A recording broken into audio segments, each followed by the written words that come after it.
made a number of tasteful audio changes as well. So... You don't want to go back out there.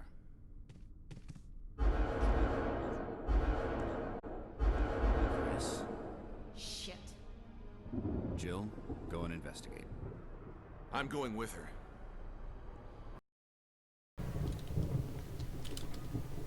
A particularly obnoxious grandfather clock that anyone at table will...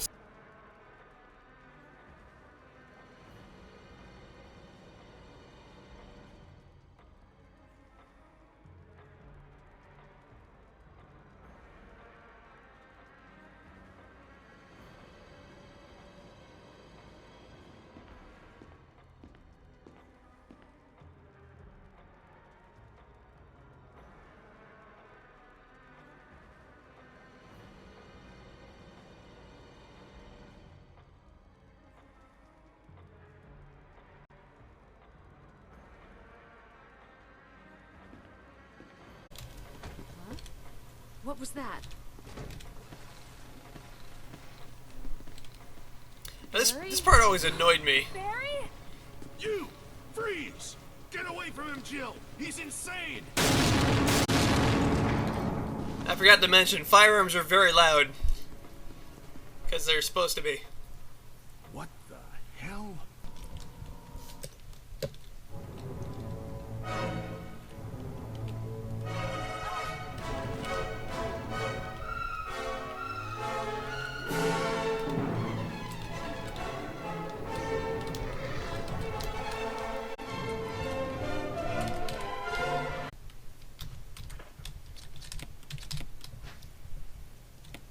This is a plant that absolutely does not grow wild in this area. That said, you would find it in Colorado of all places, though. There are a number of ways it may be consumed, almost all of which make you feel good. Helps take edge off pain. Sure, yeah, that's why you're using it. Green herb. Oh yeah, even descriptions like used and examined have been changed.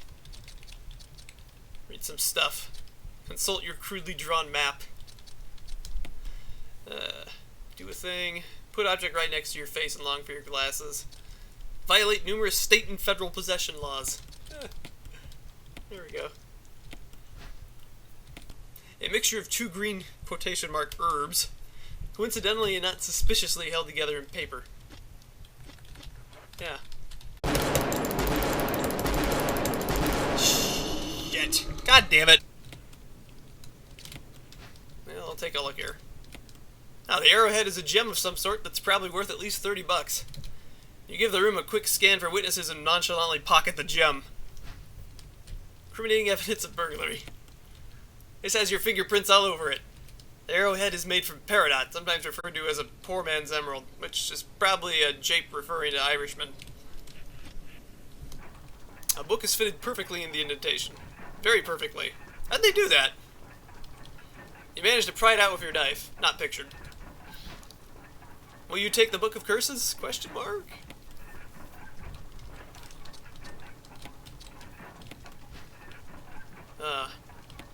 It's titled Book of Curses. Maybe. The front cover seems to suggest otherwise. You remind yourself you're dyslexic and just put the matter out of mind. Yeah, that doesn't say a Book of Curses, does it? There's a key embedded on the back cover. This must have been someone's diary. Sweat gushes from your face as you try to picture what sort of embarrassing secrets would merit lock and key on top of it being stored in a graveyard. Will you violate their privacy? Of course. You got the examine all mansion keys, and we do gotta do that. It does do a thing. Alright, writing of the next world. It's apparent this is not a diary at all. There are no naughty secrets to behold or any names to blackmail later. Also, the front page says the title is Book of Curses instead of Writing of the Next World like the cover says. There's no publisher. Oh, whatever. Anyway, only 3 other pages have any text, despite having so many pages. How wasteful! The 4 masks. A mask that speaks no evil. A mask that smells no evil. A mask that sees no evil. There's one that cannot speak, smell, or see evil. Probably had some kind of birth defect when he was born. All 4 fall into place. Evil will awaken. This was a crappy book. You give it 1 star out of 4. But only because 1 star is the minimum. I think so. Oh yeah, I forgot. This is the basement music from the director's cut on the PlayStation. And it sounds exactly like what it is. It's a bunch of shitty trumpets.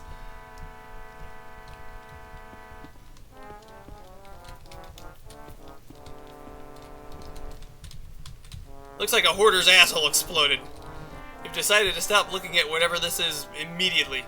This entire basement is a sanitation code violation. You can already imagine the health inspector's erection. Will you take the... Yeah, we'll take it.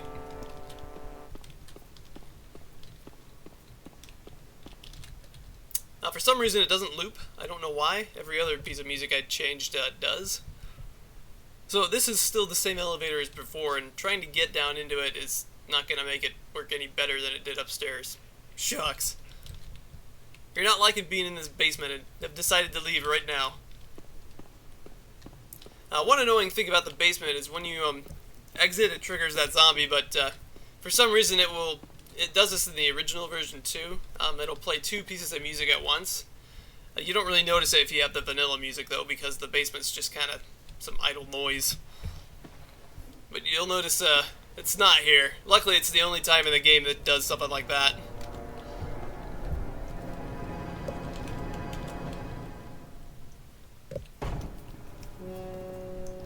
Yeah, there it goes. See what I mean? It's full of what at best is disgusting, particularly dirty water. Very likely it's just something else entirely. You're probably considering doing something pretty stupid. You fucking animal. Well, what's it gonna be? Stick your bare hand in the bathtub mystery soup? Yes, please. This one's kind of easy to forget about. A picture of a woman praying in front of a large crowd. Or maybe she's preparing to perform oral sex acts. It's impossible to say for sure. You pull your mind out of the gutter and move on. Now, the finish on this door was very poorly done. I tried to imagine a scenario that would make the craftsman think this would be acceptable workmanship, and fail. Just looking at it is pissing you off. Take your anger out on the door and storm out. Heartbroken upon discovering the flask contains no booze, you consider taking a quick huff of any lingering fumes from whatever was last inside, but after recalling your most recent bender, don't ask, decide you probably shouldn't. Winners don't use drugs. Nice, an old record player. It's got some Jimi Hendrix in there right now. That's great. Botany. Ugh. You don't need to read this to gather what it's about. The distinctive leaf on the cover has left nothing to the imagination. Nonetheless, you flip through a few pages. Already divine origins suggested this plant. Here we go. It lessens nausea, aids with pain, solves insomnia, treats some cancers, deletes plague, makes sad people happy, will probably suck your cock if you ask it to, etc. But you can't really shake the feeling. There's something to it after all. Probably just this mansion. Will you take the lighter? Yes, please. Lighter of lighter. Words are carved on it. Don't play with fire. Love, Jessica. At least you think that's what it says. Might say lighter of lighter, which would be very stupid. You sigh and wish you had brought your glasses. Curiously found in the same room as the botany book was found. An open journal with some extract-looking doodles in it. Always fun. Books on alternative medicine, some on how to make a bunch of crap out of hemp. I'm pretty sure you just spotted the Communist Manifesto in there too, etc. ad nauseum. Hey! There's also some magic eye books. Those are the days. Remember those? There are wooden boxes here. They're covered in bloodstains. Now hold on, it's possible someone just spilled syrup on it, as these boxes were shipped from Canada. Perhaps they contain an apology. Given the other stuff in this mansion, it's probably something more revolting, like the metric system. Ugh. And what could only have been a deliberately anti-American gesture, someone has broken this nice shotgun, the classic trench gun. With a heavy heart and silent tears, you've taken it upon yourself to find a proper resting place for it. Sad. You blew the dog whistle, but since you can't hear it, you aren't sure it was loud enough. Just to make sure, you try again, blowing very hard. Unfortunately, you tensed up too much and crushed it in your hands. Nice one. It's about what you'd expect. I changed it to the shape of a key. Why it has done this is a mystery to you, as you've not pressed any buttons or done anything other than look upon it with your eyeballs. You begin to wonder if you have untapped psychic powers, but decide to focus on the matter at hand. A very stupid-looking fake key, unsuitable for even a baby's toy keychain. You broke that dog whistle you stole. No, hold up, you're thinking of that the wrong way. Someone broke that dog whistle you borrowed. How naughty! The infamy! Scoundrel! You vow not to rest until you've brought the perpetrator to justice. Discreetly drop the whistle into a bush. Can be loaded with a variety of vibrant, richly colored projectiles, of which exactly none are ever safe to discharge indoors, especially in a giant old mansion that has no fire extinguishers or conspicuously displayed emergency exit signs. We can add fire violations to the great catalog of OSHA sins the man. Shells for the grenade launcher. They're filled with special food that ignites upon impact with target. Fighting against your instincts for self-preservation, since you still remember the stop, drop, and roll mantra, you've recklessly decided that firing this indoors will be an okay thing to do. The keeper's diary is now the janitor's diary. Had some drinks and played poker tonight with Scott and Elias from security, and Steve from research. Steve was the big winner, but I think he was cheating. Go figure, he's a Jew. Asshole. Janitor's meant to be a dick, so don't mind that. One of the higher-ups told me to clean the bathroom in the East Wing. Was a real dick about it, too. I mean, I get it, yes, I'm a custodian, but you don't need to treat me like I'm the stuff I clean up. Well, I can play that shit too, Adam. Some smartass left the tub full of water, and I dumped in a bunch of broth from the chicken and a few other surprises when I was in there. Kitchen, not chicken. Tell him it's clogged and can't fix it. Doubt anyone would even think to try to stick their hand in that disgusting bucket and just pull the plug. I'll fix it tomorrow. After stirring up that stuff, I'm definitely going to need to get hammered tonight. Around 5 a.m., Scott woke me up. I realized I was still pretty drunk. He was pissed off about the tub. He kept grumbling about how we only got the one bathroom in the whole damn mansion, and that his OCD was going maximum ultimate. He has to get clean or he'll have a panic attack. I must have nodded off a few times during his tirade, because he kept getting angrier as he went on. I don't give a shit if he really does have OCD. You wake me up at 5 a.m. to yell at me, you're getting punished. In fact, I think that clock is going to take about a week or two to fix now that I think about it. May 12th. Terrible hangover. Adam said to have another go at the tub. Obviously, I didn't actually do anything, but he came by while I was in there, so I splashed around in it with my arm, and he pretended to try pulling the plug. He bought it. May 13th. Went to the infirmary because I have a fever. My arm's all grimy and itchy, and also probably because I drank half a bottle of vodka last night. Said I'm not supposed to work or drink for a few days. May 14th. Finished last half of vodka and whiskey. No work today, hooray, hooray, however it's spelled. Very best drunk, he's a drinker. Feel like dog shit.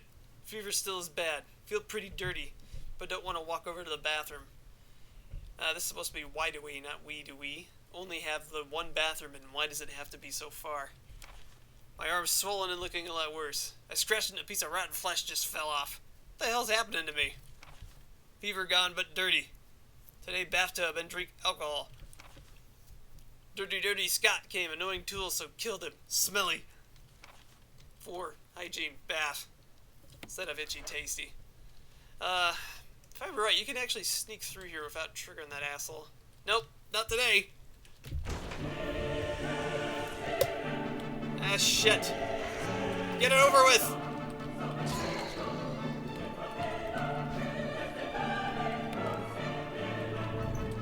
God damn it! Got him!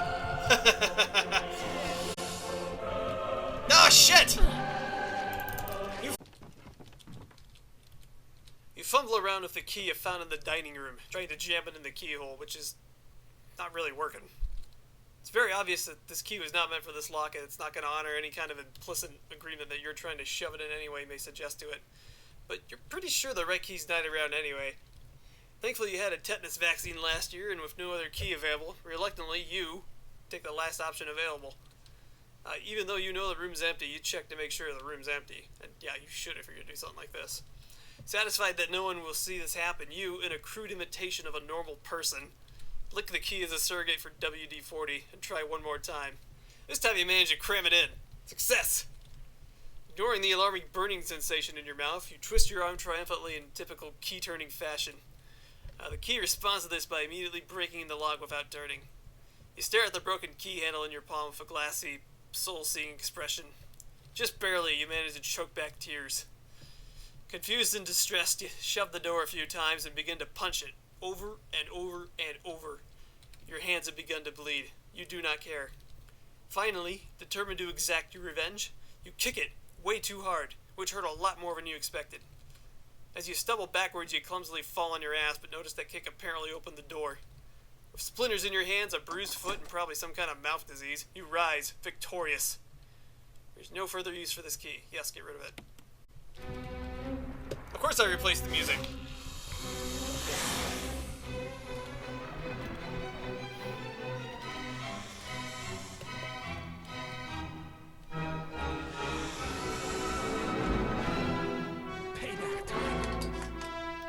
Oh no!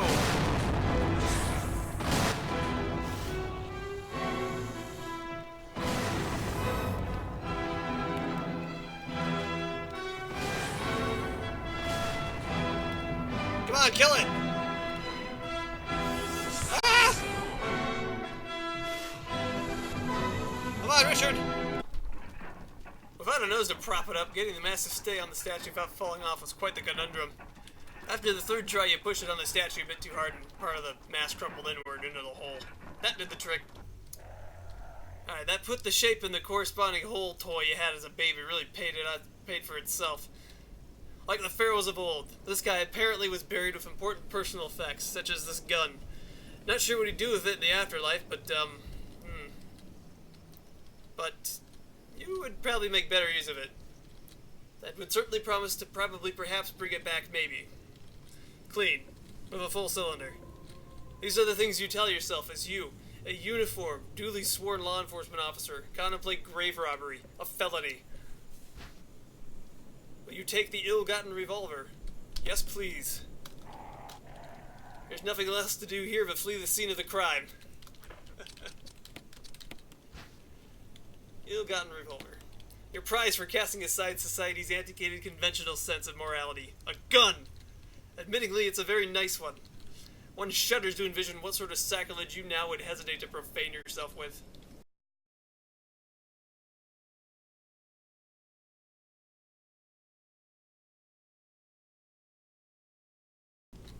A faint light shines through the crack. Maybe it's a sign of life. Nope, no need to knock though, just let yourself in. Remember young Frankenstein? Think about it. It's obviously meant to be a bed, but it looks like it's being used as a table too. Also, there are boots on it, so it's also a shoe rack. How versatile. You're relieved to find that this time, the boxes were all made with pride in the USA, not like that one in Canada. The tears begin to well up in your eyes again as you recite the Pledge of Allegiance.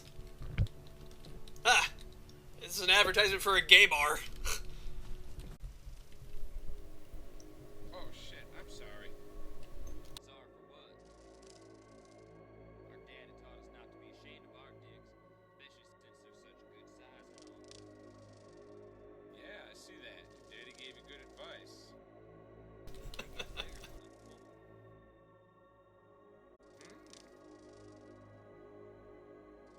Sometimes, I'm pulling it so hard, I rip the skin. This bed shows signs of having been used. Namely, there's a number of suspicious-looking stains. Derringer? Yes, you will. Suicide note. June 22nd. That fucker. After all I did to help him, he betrayed me. He broke the sacred pact we'd made. I'd been in this room for 6 fucking days. I still can't leave the room. I can hear him stumbling around out the door. Robert realized we were gonna die here in this particular room. He was definitely getting a little stir-crazy, but that does not exonerate him. Robert knew what he was doing. He didn't care. We had just one bed to share, one sink, one toilet, one magazine, and one fucking rule. If you're gonna use the magazine, do so in the bathroom. Just because I was in there doesn't mean it would be okay for him to whip out his giggle spoon and use it on the bed. He didn't even try to hide the evidence. Stains on the covers. The asshole. Later, when he went in the bathroom, I decided to look at the magazine to make sure it was okay. It wasn't. He dog-eared several pages and had also managed to befoul the centerfold with the fruit of his labor, in addition to his bed. That was enough. Well, I just stood up and grabbed my derringer from the desk drawer, opened the bathroom door, and avenged Miss March's honor. I just left him in there. Fuck it. And that's it. Everything's set. All I need's a little courage to get it done. I want out. I want to go home. There's a message on the back. Kappa Double Eagle Derringer. It's an Italian reproduction of a distinctly unintimidating rinky-dink little derringer that fires 22 Winchester Magnum rimfire. One cartridge has been fired already. Just one. Because slowly choking to death by hanging yourself with a rope that's obviously nowhere near long enough to break your neck is preferable to shooting yourself, apparently. Who would have ever guessed?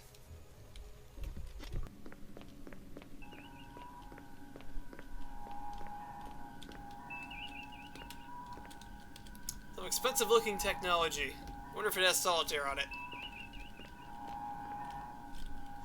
You have no idea what this is. I think it's pod 1, right?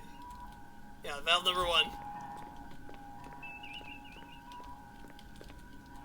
There's obviously something wrong given all the bleeping and blooping noises along with the big error message on the display. There are a number of flashing lights and some pretty tantalizing buttons and switches. You aren't certified to operate this machine. Push a few buttons for the hell of it? Yes, please. Emergency. Unknown source of pressure detected. Locking all doors to achieve maximum safety. Uh-huh. Huh. That doesn't make sense. Shit! Now you've done it! You started this by pressing buttons at whim. Maybe you'll get lucky and fix it by doing that again. This lever might do something, but it won't budge. A green button catches your attention. Press it. It says the safety mechanism for the pressure shelter has been released. Jeez. Said the safety's been released. Try that lever again. Hope this does something. Mutter a quick prayer and pull it. Reaching 30% of pressure threshold. Oh no!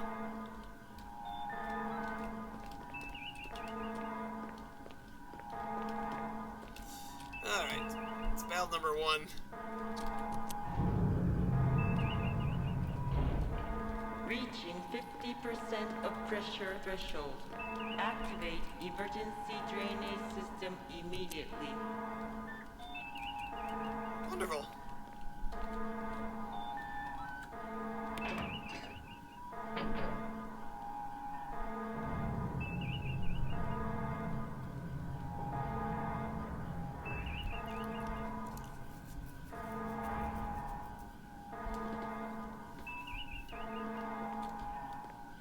Okay. A flashing blue button, not pictured, seems important. Dramatically slam it with your fist? Yes, please.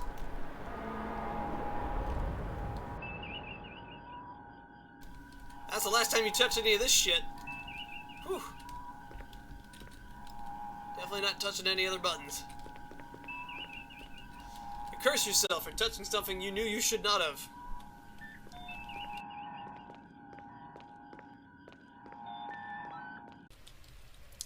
A gizmo of some sort with quite a lot of switches and buttons you dare not tamper with after that last debacle. Made in Germany. A large Frankenstein-looking switch. Pull the lever down. Oh. Jesus Christ! They should have brought American. Alright.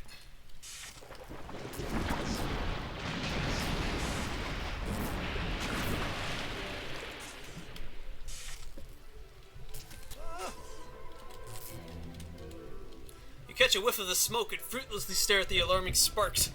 Always on the alert for omens, you contemplate what significance these things may portend for the situation. You struggle to remember if it's too many volts or too many amps that can kill you. And also just what the hell the difference between them is.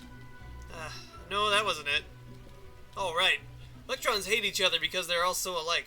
When you put too many together, they want to leave to someplace without electrons, like some kind of goddamn hipster garbage. If you make a path that they can travel, they will scoot, and that's a current. The more of them, the faster they will try to shove themselves down the path you made. This is disgusting, and also at voltages. Amps are, something else. And what? Where do those fit in? The shark! This stuff isn't important right now. You need to cut it back with the herbs.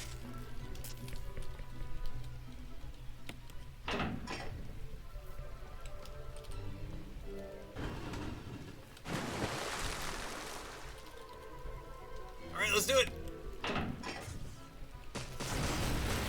I always find that funny.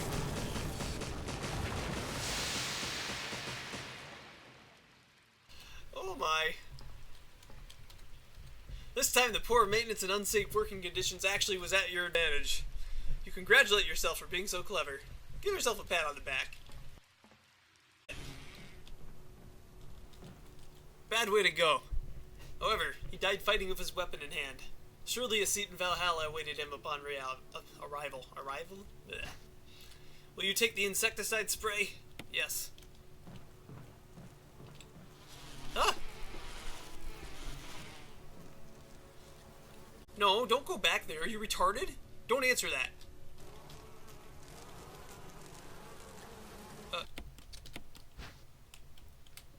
Insecticide spray. It's a pump-action spray. There's plenty of insecticide inside. It should only be used in a well-ventilated area, but you're probably just going to ignore the manufacturer's warning and use it in a cramped hall, aren't you? You avert your eyes! How lewd! There it goes.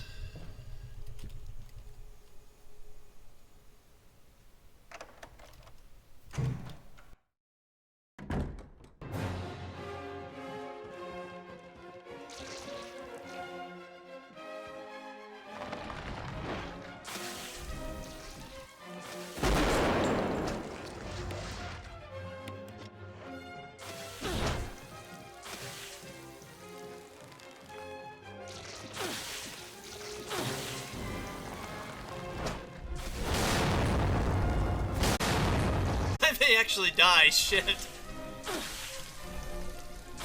Ah, fuck, I did!